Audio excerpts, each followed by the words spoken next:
क्या लिखा है, क्या लिखा? अनुभव समान ना धर्म को। अभी मैं नास्तिक बोल दूंगा, उससे झगड़ा हो जाएगा अभी यार, बस। ना को और है, अनुभव के समान पूजा नहीं है। मैंने जो जो जितना निषेध किया है ना, मैं आचार्य कुमकुम स्वामी को नहीं पढ़ता हूँ, तो वो तो मैं अनुभव की बात कर रहा हूँ। कौन मूर्ख होगा? मैं रोज तो कहता हूँ कांजी स्वामी को पढ़ो सुनो, मैं खुद ही पढ़ता हूँ। कौन, मैं रोज तारीफ करता हूँ, इतने दिन की कटिंग नहीं निकाली होगी अभी तक किसी ने। कितनी तारीफ की है मैंने, कांजी स्वामी जैसा दूसरा कोई पलटने वो बताने वाला नहीं। कितनी कितनी तारीफ करी, इसको क्यों नहीं डालते आप? काहे को घृणा फैलाते हो? अपन मुट्ठी भर जरा से तो है दो चार से, एक दूसरे से नफरत फैलाने से क्या हो जाता है, मुझे ही नहीं समझ में आता। बड़ा कष्ट होता है।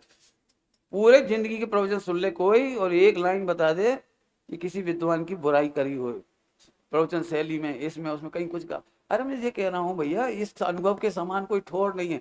मैं अनुभव के सामने जब तारीफ करता हूँ तब मैं कहता हूँ ये पढ़ना बड़ा काम नहीं है, ये अनुभव करना बड़ा काम है। पढ़ने से बड़ा काम सुनना है, सुनने से बड़ा काम समझना है, समझने से बड़ा काम निर्णय है, निर्णय से भी बड़ा काम अनुभव है। इससे बड़ा कोई धर्म नहीं है। लोग समझ नहीं पाते ना, तो डॉक्टर साहब को कहते इन्होंने अस्त्र से पूजा क्यों नहीं करते, ये तो आदर्श है, ये तो आदर्श है, अस्त्र से पूजा क्यों नहीं करते? अरे भाई 18 घंटा बैठ के कलम चला रहे, इससे बड़ी पूजा क्या होती है? लिखा था वहां, इसीलिए लिखवाया था, वो विद्वान का लिखा हुआ है वो। इससे बड़ा काम दूसरा दूसरा नहीं है।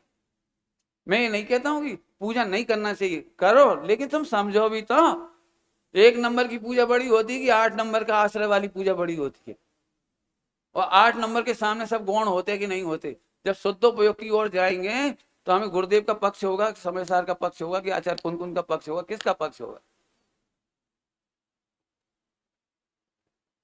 देव शास्त्र गुरु का लक्ष्य छोड़ सकते हैं क्यों, और गुरुदेव का लक्ष्य नहीं छोड़ सकते शुद्धोपयोग के काल में? क्या गजब हो गया।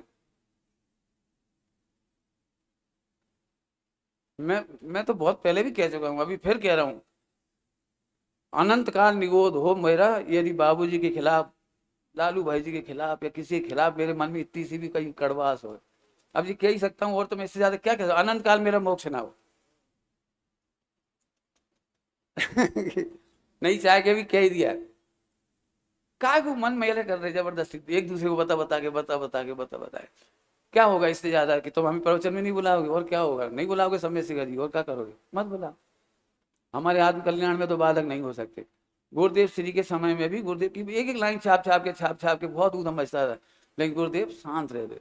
मुझे उन्हीं उन्हीं की याद आती है। मैं फिर कह रहा हूँ, क्यों मुझे ये सिद्ध करना चाहते मैं गुरुदेव का पक्का विरोधी हूँ, समय सार का विरोधी हूँ, आचार्य कुनकुन का विरोधी, इससे क्या सिद्ध होगा? इतना सा प्रेम नहीं है, मतलब प्रेम होता तो, जिन्होंने प्रेम था उन्होंने हमसे बात कर ली, मैंने क्षमा भी मांग ली। मैंने कह दी नहीं नहीं, मेरा अभिप्राय नहीं, गलत निकल गया, उसे अपने हटवा भी दिया। इसके बावजूद एक दुखद समाचार आता है तो अच्छा नहीं लगता। और मैं तो कह रहा हूँ भैया, मुझे कोई नहीं बुलाना, पूरे हिंदुस्तान में कोई विद्वान मत बुलाओ, कोई मुझे बुलाना ही मत। मैं सच कहता हूँ चिन्माणी की साक्षी से, मैं अपने आप को प्रवचन के लायक नहीं मानता। मैंने 100 गलतियां अपनी बताई थी। मैं भावुक हूँ, हो जाता है, निकल जाती है, एक समय की गलती हो जाती है। मैं क्षमा मांग सकता हूँ, हटवा सकता हूँ। अब इसके बाद क्या कराना चाहते?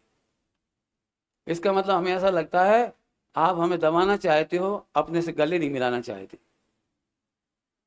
हम तो कह रहे हमारी अकेली नहीं, हमारे तो, हम तो बहुत आनंद में रह रहे हैं, मैं बहुत स्पष्ट कह रहा हूँ। लेकिन कभी किसी की व्हाट्सएप पे मत घुमा, गलतियां सबसे हो सकती है।